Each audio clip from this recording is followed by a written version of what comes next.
Yeah. I used to be able to speak Korean. You used to. How do you lose that ability? I believe that close enough. Because why would I bother to do it here ever to impress some waiters? How good did you speak it? Oh, basically like a 2-year-old. I could be like, I'm hungry, I'm thirsty. Okay, so as like a tourist, basically, that level. A little bit more than a tourist because I did my tour in Korea for a year. And so I had to live there. That's right. You lived there for a bit. Yes. So I assume that these two languages are close enough. No, not at all. That's what I'm saying. Not at all. You might even be worse than us for even assuming that. Yeah, don't you think? Shows your level of education on the matter. Hell yeah. They were, in the best sense, a typical family. They worked hard, loved each other, and each day they were thankful for the time they got to spend together. We were just talking before the episode how that couldn't be further from the truth for your family, Jordan. It's murdered family. Don't know how lucky they've got it. No, yeah. Typical family means something different to many people. I want to get it on the air that I love my family. I'm sure Kira does too. Jordan has no comment. The Miyazawa family lived in a standard home that some have misconstrued to have been a duplex. Storm pipes were extremely dangerous in our childhood, but it didn't stop us from adventuring down there, that's for sure. No. Yeah. No, you have to do it. That's initiation. Yeah, you don't have those in Brisbane or cities. Come on. That's for the suburbs. Yeah. Yeah, that's what I'm saying. Yeah, like it's a suburb thing. And I don't know why that's my only defense of them, but it is. That, I suppose also the fact that you've got room for a trampoline, which I think is also, it just seems more peaceful. A child without one. Like, yes, suburbs seem more peaceful. Like whenever I'm in a city, I can never feel relaxed because there's just so much going on around me. And maybe that's like a mental disorder of mine. Maybe I don't know. Sensitive to that. Yeah, no, you've clearly got problems, but it's also just a thing. You're right. Makes me it's itchy. A better place. Does it? No. I'm just not good at crowds. I'm really not good in crowds. I just feel very uncomfortable.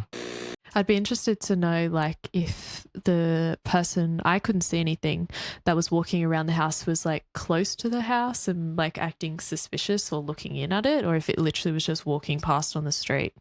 You would think for someone to take notice of something like that, there would have to be something suspicious about the behavior in the first place, right? Yes. Like whenever I'm driving down the street or, whenever I'm out and about, I see a million people walking down the street or walking by houses and stuff. And I could not, I'd be a horrible eyewitness. All suspicious, don't you, Jackson? No, I do the opposite in this particular situation. I'd be a horrible eyewitness. I wouldn't be able to tell you a single thing about anyone I've seen on the street.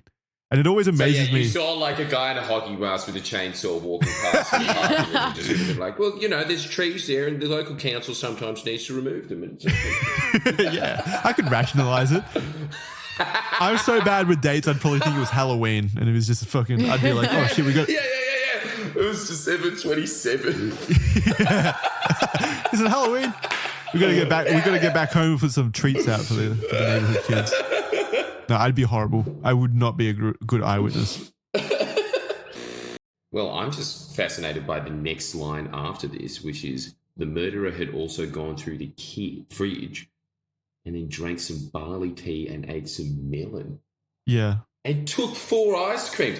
Man, imagine killing a family so you could steal some ice creams. I don't think I'm gonna squash that one in the butt. I don't think that was the motive. You don't think? No. Yeah, but this is the whole thing. You don't know, do you? True, yeah. You got me.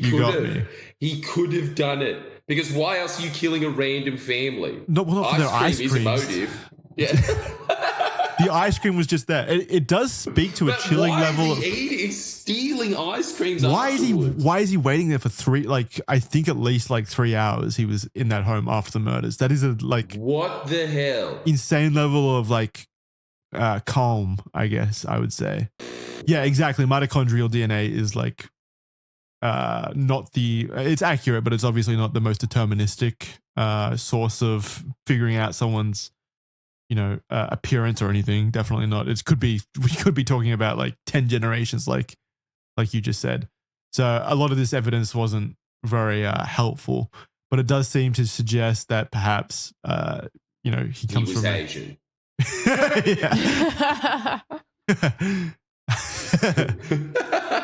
We've cracked it. It's incredible, isn't it? That first paragraph has just brimming with things. He probably liked Linkin Park. He probably tied his left shoelace first. Yeah. I'm guessing that he likes KFC. Like, it's just so detailed. And then the second one just basically sounds like my results from Ancestry.com. Yeah. He took a 23andMe test before he left the house and left it behind for the detectives. No, it's just, I'm sorry. The detail that weirds me out the most is the theft. Really? The theft does weird me out. Why? Because it just doesn't connect? It doesn't connect. It really doesn't. Anyway, like, I'm sure it wasn't the primary motive, but I would like to know the motive behind stealing some melon. I would really like to know that. Well, I think he ate the melon. I don't think he will. took it with him. I think he ate it there. But yeah, I know I took it with him. But that's still stealing. He's taking it with him. In his but I can pretty clearly determine the motive behind that one was probably hunger. Right, okay. Well, so you think that if he gets caught one day and they say, "Why did you have the melon?" It's just like, because I was hungry. Yes, for the melon. Yeah, I don't think.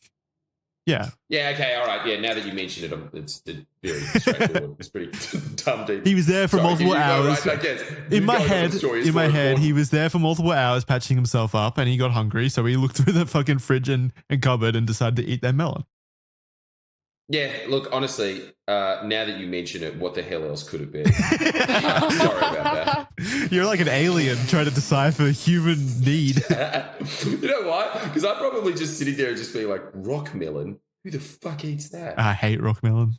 It's like the worst. I hate it when they try and put out a fruit salad. And yeah. Just like, And I found that a regular theme. Like, people involved continue to be involved, even past maybe their careers and stuff like that. Yeah. Man, that's sad.